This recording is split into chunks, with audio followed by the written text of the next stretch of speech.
Okay, so picture this. You're asleep. You're dreaming.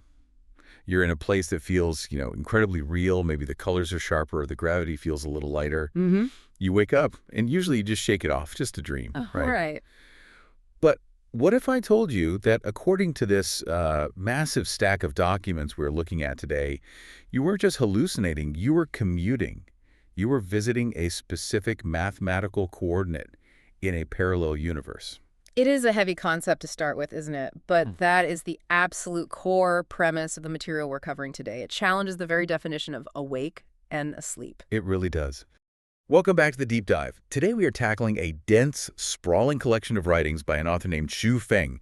We're talking about titles like The Antimatter World, The Millennium World, and The 10,000-Year World. Yeah. And honestly, calling this world building feels like an understatement. It makes your average sci-fi novel look like, I don't know, a doodle on a napkin. It really does. This isn't just a story. It's a proposed cosmology. It's a blueprint for the universe that blends high-concept spirituality, remarkably specific geography, and surprisingly coordinate geometry. That's the part that hooked me immediately. Usually when we talk about finding spiritual truth or the greatest creator, it's vague. It's up there or in the ether. But these texts pull out a graph. They give you an address. Exactly. And our mission today is to map that address. We're going to trace the path laid out in these texts, starting from our reality, moving through these parallel worlds, which get pretty wild, by the way, How they do it. and ending up at the mathematical center of the universe. Just a quick heads up for you listening before we jump in. We're diving deep into a very specific belief system here. We are, acting as reporters on the text. Right. We aren't endorsing the religious claims or validating the physics modifications. We're here to unpack the narrative and the philosophy because, whether you believe it or not, the system is fascinatingly complex. Right. We're exploring the architecture of this belief. And the foundation of that architecture is this concept of antimatter. Yes. Now, I have to stop you there because in high school physics, antimatter is the volatile stuff that explodes when it touches matter. It's starship fuel. Right. But Xu Feng uses the word differently, doesn't he? He does. In this context, antimatter is redefined completely. It refers to the non-material essence of life. It's consciousness, spirit, information, the soul. Okay. The text uses a computer analogy that I found incredibly helpful to strip away the mysticism. Think of your physical body as the hardware. It's dense, it breaks down, it's temporary. Right. The antimatter, your consciousness, is the software. And the argument is that we are currently obsessed with the hardware, ignoring the software. Precisely. We polish the monitor but ignore the virus in the operating system. And this is where the geometry comes in. To understand where the software goes when the hardware breaks, you have to look at the map. The text outlines a system of 20 parallel worlds. This is the map. Walk us through this, because I had to read this section twice to visualize it. It's not just heaven and earth. So imagine a standard graph from math class. You have an x-axis and a y-axis. Okay. That gives you a flat 2D plane. Xu Feng argues that our reality, the human world, is essentially this XY world. It's a material plane. Right. But to find the other worlds, you have to expand that graph. You add a z-axis to make it 3D. And this is key, you have to account for positive and negative values for both time and space. Okay, so we aren't just talking about left and right, up and down. We're talking about positive time, positive space, negative space. Correct. When you combine all those variables, you get 20 distinct sectors or worlds. Some are animal worlds, some are what we might call hell realms, and some are these higher celestial planes. Wow. But the most important spot on the map is the center, The origin point. the 0 point. Point O. The text calls this the clear, cool realm. Yeah. And this is where the text locates the greatest creator. That is such a fascinating, detailed choice. The greatest creator isn't everywhere in a pantheistic sense in this model. No. The greatest creator is at 0. It's a strategic location. The 0 point is the hub. Think of it like a grand central station for the universe. The text argues that the greatest creator is the neutral force that connects all other worlds. Okay. You strictly cannot travel from one parallel world to another, say from the human world to a higher world, without passing through this 0 point. Meaning you have to pass through the greatest creator to level up.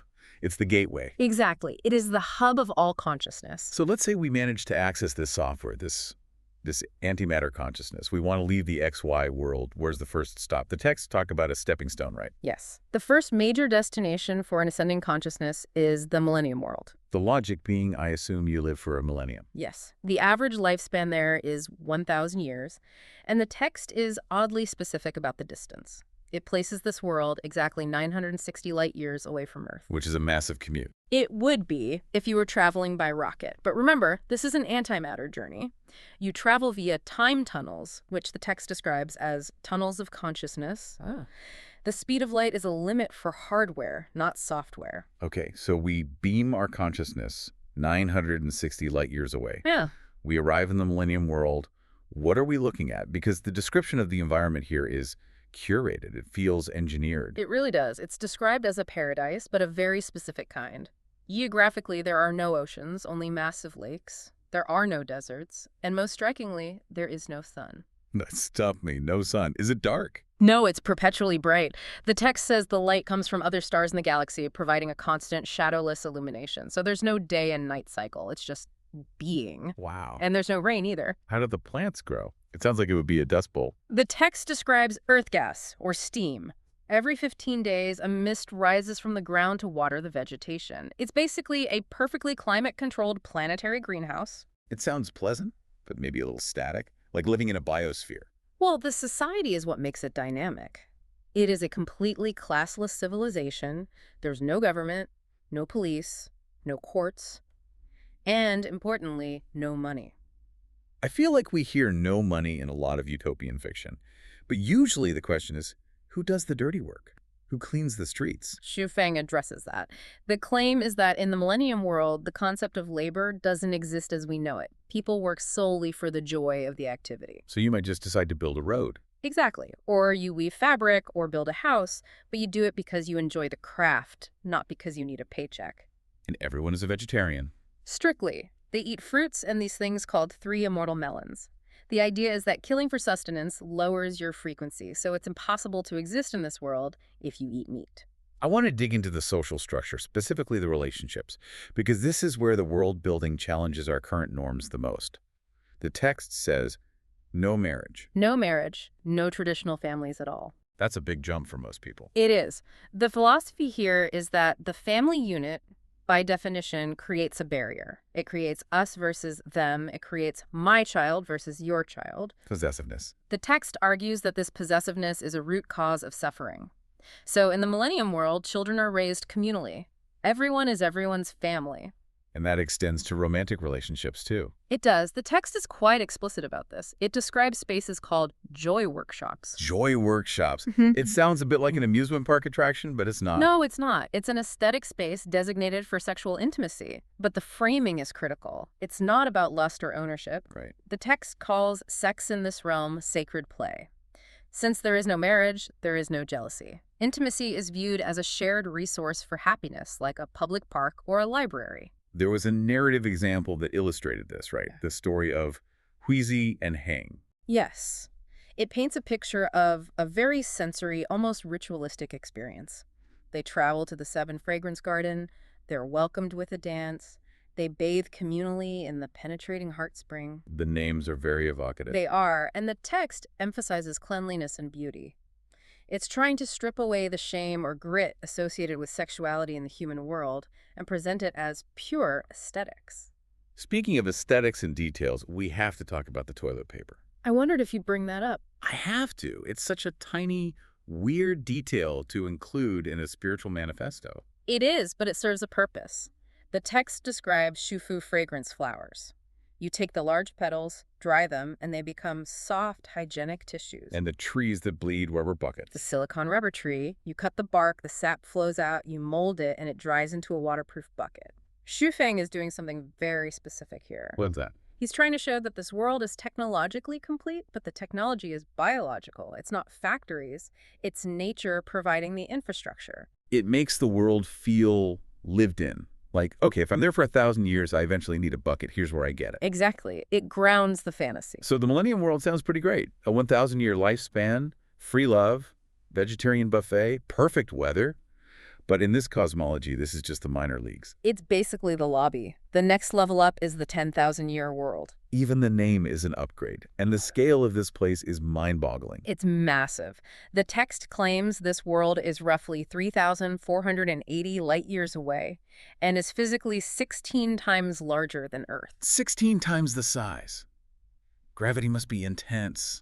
You'd think so, but the physics are different. In fact, gravity seems to be less of an issue because the inhabitants here, who are called immortals or celestials, don't walk. They levitate. They fly. They fly. The text says walking is considered primitive in this realm. If you are still walking, you haven't graduated. And the lighting situation gets even weirder here. In the Millennium world, there was no sun. Here, there are too many. 16 suns or satellites. They create different color zones across the planet.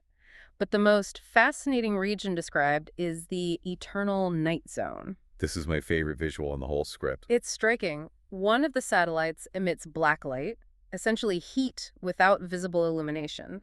So this zone is perpetually dark. But it's not pitch black. No. The landscape is lit by self-luminous gems. You have mountains made of emerald, agate, and gold, all glowing from within in the dark. It sounds like a bioluminescent dreamscape, like something out of Avatar but made of jewelry. It does. And the diet changes here, too. In the Millennium world, they ate fruit. Here, the Celestials start by eating hard nuts, then move to soft fruits, and eventually the highest level beings just eat ki. They photosynthesize. Essentially. They subsist on pure energy and light. They no longer need physical matter to survive. They're moving further away from the hardware restrictions. There was a story about the 8 immortals in the text. It felt like a superhero origin story. They fly 80,000 meters high to something called Tongtian Peak to ascend. This introduces the concept of the rainbow body, or Hangwa. This is actually a concept borrowed from Tibetan Buddhism, which Shufeng incorporates here. Okay. It's the idea that when a highly realized being dies or ascends, their physical body doesn't rot. It spontaneously combusts or dissolves into atomic particles and light. It turns into a rainbow. It appears as a rainbow light, and the consciousness fully separates from the hardware. But not everyone made the cut in the story, right? Yeah. There were 3 characters, Danjing, Sangking, and Yiji, who were stuck. They couldn't send yet. Their hardware was still too dense, so they had to go to the immortal garden gorge to eat a specific fruit. The ginseng fruit. Okay, describe this fruit, because this is where the text gets properly surreal. It's shaped like a small monkey. A monkey. A small monkey without a face. And the instructions are very specific. If you bite the body, it tastes like nothing. It's like chewing wax. Okay. But you have to bite the tail. You bite the tail of the monkey fruit. Right. And when you do, it instantly turns into a liquid that you have to drink immediately. The text says it cleanses the soul. It's a metaphor for purification, preparing the dense biological body to release the frequency of the soul. It's such a video game mechanic. Find the monkey fruit, bite the tail, unlock the next level. It really is. And the next level is the boss level, Elysium, the XYZ world, the Celestial Islands. This is the direct domain of the greatest creator. Yes, this is the realm where the consciousness is fully self-consistent. In Elysium, form is voluntary. Shape-shifting is the norm. You can be anything. You can turn into a tree, a stone, a beam of light. The text mentions a celestial named Jade Moth who creates entire palaces and banquets just by waving her hands.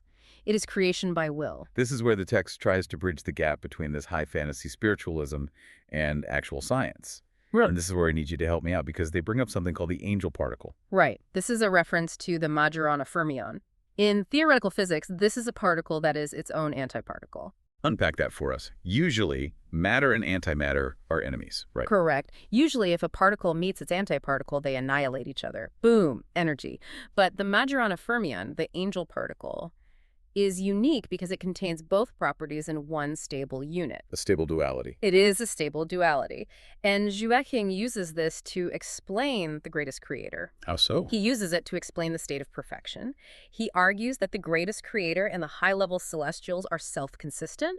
They are like the angel particle. They contain both the positive and the negative, the male and the female, the matter and the antimatter, in one stable state. So, 1 equals -1. The text uses that exact formula.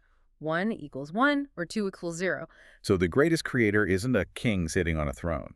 The greatest creator is a state of mathematical balance where all opposites cancel out to create a 0 point of infinite potential. Exactly. Which brings us back to the map. That is why the greatest creator is at the 0 point. It's the stillness at the center of the turning wheel. That is surprisingly elegant. It is. But here's the big question.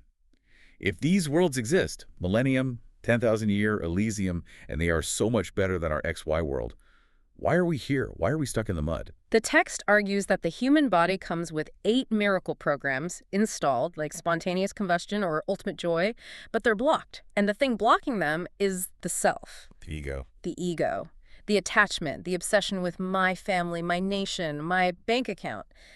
The text argues that these concepts lower the frequency of your consciousness. So because we are heavy with possession, we can't float up to the higher worlds. Exactly. You cannot enter the antimatter realms, which are realms of shared consciousness, if you are obsessed with private ownership. It's like trying to run a high-end, cloud-based software on a computer that is clogged up with old, dusty, corrupted files. You have to clear the cache. You have to clear the cache. That's a great analogy. So the whole point of life in the XY world is basically data management.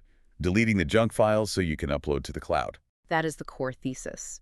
Stu Feng argues that what we call reality, this world, this table, this microphone, is the illusion. It's a virtual simulation. And the dream is real. The dream, or antimatter world, is the permanent reality. The goal is to align your frequency with those higher realms so you can return home to the greatest creator. It flips the script entirely. Usually we think dreams the fake stuff. Precisely. Yeah. And that leads to a fascinating implication found in the source material. It suggests that when we dream, we aren't just processing memories, we are actually visiting these antimatter worlds. That is a provocative thought to leave our listeners with. It changes how you look at sleep, doesn't it? It really does. Yeah. If the source material is right, and dreams are actually your consciousness traveling to a parallel coordinate in the XYZ axis, then the question isn't, what did you dream? The question is, where did you go? And perhaps more importantly, if your dreams are chaotic or scary, what does that say about your current spiritual frequency? Are you tuning into the lower worlds, or are you visiting the 10,000-year world? I'm going to be paying a lot more attention to my travel itinerary tonight, that's for sure. This has been a wild trip through geometry and spirituality. Thanks for guiding us through it. It was a pleasure to explore the geometry of the greatest creator with you. Catch you next time, everyone. Keep looking up.